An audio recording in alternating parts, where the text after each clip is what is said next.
رئيس الجمعية المغربية ورؤساء مجالس الجماعات، السادة ممثلو المجالس الدستورية، السادة ممثلو القطاعات الوزارية، السيد العام الممثل سيد وزير الداخلية، السيدات والسادة البرلمانيين، السيدات والسادة أعضاء المجالس الجهوية، ضيوفنا الكرام، يسعدنا أن نفتتح إشغال هذا الملتقى البرلماني الخامس للجهات، الذي اخترنا له هذه السنة موضوع الجهة فاعل رئيسي في النهوض بالتنمية المندمجة والمستدامة، سعيا منا إلى مناقشة وتقييم السياسة الجهوية للدولة من زاوية الالتقائية والتكامل والاستشراف الجماعي بمداخل تطوير النظم الاقتصادية محلية مندمجة، وإعداد التراب وفق مقاربة شمولية لتحسين ظروف عيش المواطنات والمواطنين وتقليص الفوارق المجالية والاجتماعية. واسمحوا لي في البداية أن أعبر باسمكم جميعا عن عميق امتنان لمولانا صاحب الجلالة الملك محمد السادس حفظه الله على تفضله بإضفاء رعايته السامية على إشغال هذا الملتقى الذي يندرج في إطار تفاعل المؤسسات المتواصل مع توجيهات جلالته السامية، لا سيما تلك الواردة بالرسالة الملكية الموجهة للمشاركين في المناظرة الوطنية الأولى للجهوية المتقدمة المنظمة بأكادير يوم 20 دجنبر 2019، والتي جاء فيها أن التطبيق الفعلي لمختلف مضامين الجهوية المتقدمة ببلادنا يظل رهينا بوجود سياسة جهوية واضحة وقابلة للتنفيذ في المجالات الاقتصادية والاجتماعية والثقافية والبيئية، وذلك وفقا لسياسة عمومية مبنية على البعد الجهوي وعلى اقتصاد ناجح وقوي يهدف إلى خلق النمو وتوفير فرص الشغل وتحقيق العدالة الاجتماعية، وكذا الرفع من نجاعات السياسات والبرامج والمسارع على المستوى الجهوي لضمان استفادة المستهدفين الفعليين منها إحقاقا لمبادئ العدالة الاجتماعية والمجالية التي نريدها لجميع المواطنين على حد سواء. انتهى المنطوق الملكي السامي. كما أود التذكير بأن هذا الملتقى البرلماني الذي دأب مجلس المستشارين على تنظيمه بمعية شركائه مجلس الاقتصادي والاجتماعي والبيئي وجمعيات جهات المغرب والجمعية المغربية لرؤساء المجالس والعمالات والأقاليم والجمعية المغربية لرؤساء مجالس الجماعات، يعتبر إطارا مؤسساتيا مبتكرا لتنزيل روح الدستور الذي ينص في فصله 137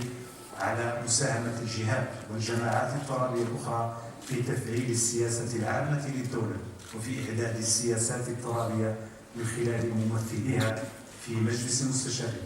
حضرات السيدات والسادة، لقد التزمت الحكومة ضمن برنامج الحكومي للفترة 2021-2026 لاستكمال الجهوية المتقدمة من خلال نقل اختصاصات واسعة من الدولة إلى الجهة بالموازاة مع تحويل الموارد المالية والبشرية الكفيلة بذلك،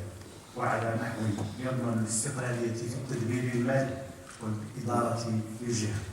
ويجعل من هذه الأخيرة خطوة تنمويا حقيقية ورافعة للتنمية البشرية والارتقاء الاجتماعي وشريكا أساسيا للدولة. لهذه الغاية أكد أيضا البرنامج الحكومي على السعي لإبرام برامج تعاقدية بين الدولة والجهات وفق مقاربة ترتكز على النتائج وتفعيل صندوق التضامن بين الجهات مع ضمان التوزيع المنصف والعادل لموارده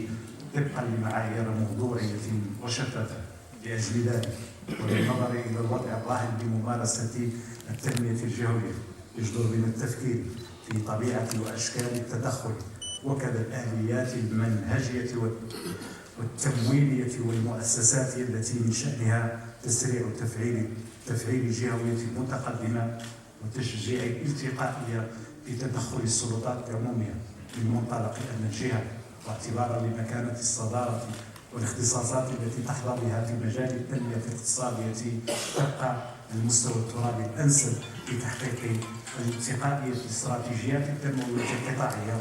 ولتحقيق الانسجام بين جهود وأشكال تدخل كافة الفاعلين المعنيين للتنمية الجهوية. ضمن هذا المنطق وعلى خلفية اتساع الفوارق التنموية بين الجهات والرغبة المؤكدة في إعطاء زخم جديد لديناميات الاستثمار، يتعين علينا ضمن أشغال هذا الملتقى أن نعمق النقاش حول الفلسفة الكامنة وراء التوزيع الجهوي للاستثمارات العمومية في سياق تبقى فيه الدولة هي الفاعل الرئيسي على مستوى تخصيص الموارد وعلى مستوى معدلات التنمية الجهوية، وأن نستشرف آفاق تعزيز مكانة وأدوار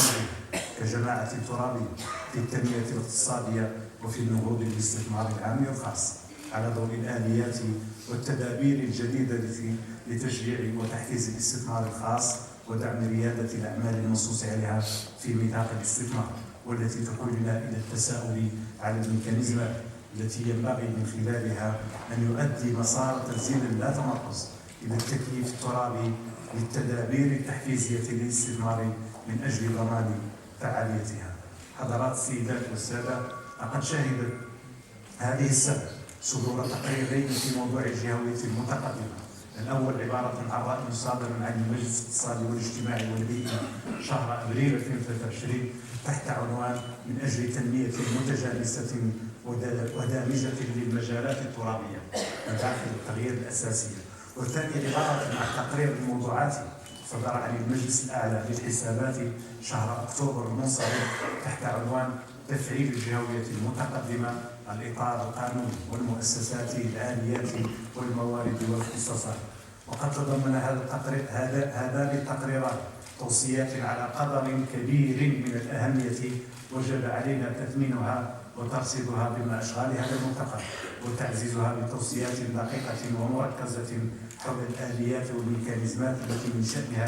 تعزيز الالتقائية في تدخلات السلطات العمومية فيما بينها وبين الجماعات الترابية. ويتعين علينا كذلك استحضار كل الخلاصات والتوصيات المنبثقة عن الدورات السابقة للملتقى البرلماني للجهات، والتي لا زال جلها براهينية لا سيما تلك الواردة بوثيقة الختامية للملتقى البرلماني الرابع للجهات المنعقد يوم 19 أكتوبر 2022 تحت شعار مؤسسة النهج التعاقدي دعامة أساسية لتسريع التسجيل الجهوي في المتقدمة. وفي هذا الصدد لقد طالبت بدعم التوجه المتنامي نحو التعاقد بين الدولة والجهات بشكل عقود برامج اعتبارا لرمزيتها السياسية ولمرونتها وأبعادها الاقتصادية والاجتماعية والبيئية ومساهمتها في توطيد دعائم الجهوية المتقدمة ومساعدتها على ترسيخ ثقافة التعليم والتعاون بين المستويين المركزي والجهوي وتأسيسا عليه. فإني أقدر بأن تأطير شروط وشكليات الشراكة بين الدولة والجهات عبر آلية التعاقد قد تحتاج إلى سند تشريعي أكثر منه سند تنظيمي، وقد شرعنا بالفعل على مستوى مجلس المستشارين في التفكير الجدي في اتخاذ مبادرة تشريعية في هذا الشأن، قناعة منا بأهمية وملحاحية مؤسسة النهج التعاقدي في هذه المرحلة الانتقالية التي يمر منها مسلسل تنزيل الجهوية المتقدمة. وضمن نفس التوجه علينا التأكيد على ضرورة التسريع بفتح ورش الملائمة التشريعية والتنظيمية المتعلقة باختصاصات القطاعات الوزارية ذات الصلة باختصاصات الجماعات الترابية ومراجعة الإطار القانوني المنظم للجماعات الترابية لجعله أكثر وضوحا وتجانسا، لا سيما فيما يتعلق بتدقيق الاختصاصات وإعادة النظر في توزيعها بين الدولة والجماعات الترابية. وفي سياق متصل أقدر بأن الشروط قد اكتملت في هذه المرحلة الالتقائية ببلورة منظومة مبادئ مشتركة بين مصالح الدولة وبين الدولة والجهات في مجال برمجة ومعادلة التنمية الجهوية. حضرات السيدات والسادة، ختاما وقناعة منا بأهمية تتبع تنفيذ التوصيات المنبثقة عن الملتقى البرلماني للجهات وعن باقي التقارير التي تصدر بين الفينة الأخرى عن مؤسساتنا الدستورية، يتعهد مجلس المستشارين مكتبا وأعضاء بتسخير كافة الإمكانات المؤسساتية المتاحة، خاصة ما يرتبط منها بصلاحيات اللجان الدائمة لا سيما لجنة الداخلية والجماعات الترابية والبنيات الأساسية ولجنة المالية والتخطيط والتنمية الاقتصادية لمؤسسة تتبع تنفيذ مختلف التوصيات ذات الصلة على نحو دوري ومنتظم. واغتنم هذه الفرصة لتوجيه الشكر للسادة الوزراء المشاركين معنا في أشغال هذا الملتقى، ولشركائنا المؤسساتيين المجلس الاقتصادي والاجتماعي والبيئي وجمعية جهاد المغرب والجمعية المغربية لرؤساء مجالس العمالات والأقاليم